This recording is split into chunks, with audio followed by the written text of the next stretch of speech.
కోర్సులు అత్యుత్తమ అవకాశాలు మీ భవిష్యత్తుకు బలమైన పునాది జేబీఐటీలో బీటెక్ తో సాధ్యం. అడ్మిషన్ల కోసం సంప్రదించండి.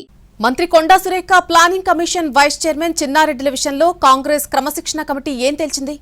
పీసీసీ అధ్యక్షుడు తెలంగాణ కాంగ్రెస్ ఇన్ఛార్జీలకు క్రమశిక్షణ కమిటీ ఇచ్చిన నివేదికలో ఏముంది? అధిష్టానం ఎప్పుడు రంగంలోకి దిగుతుంది? చూద్దాం. మంత్రి కొండా సురేఖ ప్రణాళికా సంఘం ఉపాధ్యక్షుడు చిన్నారెడ్డిలపై క్రమశిక్షణ కమిటీ రూపొందించిన నివేదిక పీసీసీ చీఫ్ కు అందింది. క్రమశిక్షణ committee chairman Mallu Ravi PCC chief Mahesh Goud కి నివేదిక అందజేశారు. గత వారం 10 రోజులుగా తెలంగాణ కాంగ్రెస్ వ్యవహారాలు మొత్తం మంత్రి కొండా సురేఖ సీనియర్ నేత చిన్నారెడ్డి చుట్టే తిరిగాయి. కొండా సురేఖ కుమార్తె సుస్మిత సీఎం రేవంత్ రెడ్డిపై చేసిన వ్యాఖ్యలు, ఎమ్మెల్యే మేఘారెడ్డిపై చిన్నారెడ్డి చేసిన ఆరోపణలపై క్రమశిక్షణ కమిటీకి ఫిర్యాదులందాయి. పార్టీ కూడా వారి వైఖరిని తీవ్రంగా పరిగణించింది. ఈ 2 వివాదాలపై విచారణ జరిపిన క్రమశిక్షణ కమిటీ నివేదికను సిద్ధం చేసి పీసీసీ చీఫ్ కు అందించింది. కొండా సురేఖ కుమార్తె సుస్మిత వ్యాఖ్యలు, ఆ తర్వాత జరిగిన పరిణామాలను నివేదికలో పేర్కొంది క్రమశిక్షణ కమిటీ. కొండా సురేఖను మంత్రివర్గం నుంచి తప్పించాలంటూ ఎమ్మెల్యేలు, ఎమ్మెల్సీలు చేసిన డిమాండ్లను కూడా క్రమశిక్షణ కమిటీ పరిగణలోకి తీసుకుంది. సుస్మిత మాటలు పార్టీకి, ప్రభుత్వానికి నష్టం చేకూర్చాయని డిసిప్లినరీ కమిటీ అభిప్రాయపడింది.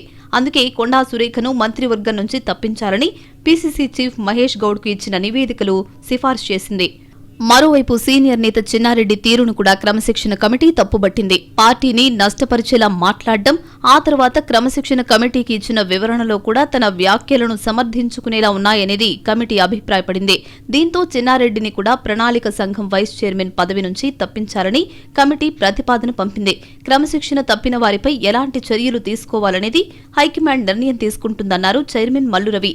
ఎవరికైతే నోటీసులు ఇచ్చామో వారిపైనే రిపోర్ట్ ఇచ్చామన్నారు ఆయన. క్రమశిక్షణకు ప్రాధాన్యత ఇచ్చినప్పుడే నాయకులకు, పార్టీకి గౌరవం ఉంటుందన్నారు మల్లు రవి. ఏదైతే రిపోర్టు కాంగ్రెస్ పార్టీ క్రమశిక్షణ అత్యంత ప్రాధాన్యత కలిగినటువంటిది. క్రమశిక్షణతో ఉంటేనే కాంగ్రెస్ పార్టీ నాయకులు, కార్యకర్తలు, కింద క్యాడర్ అందరు కూడా కాంగ్రెస్ పార్టీని, కాంగ్రెస్ ప్రభుత్వాన్ని గౌరవిస్తారు. ఆ గౌరవించడం ద్వారానే రేపు వచ్చేటటువంటి ఎన్నికల్లో కాంగ్రెస్ పార్టీకి ఓటేసే పరిస్థితులు ఉంటాయి.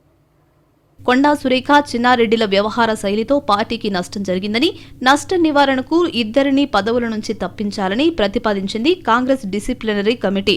ఆ నివేదికను PCC chief Mahesh Goud Telangana Congress incharge Meenakshi Natarajan కు పంపించారు.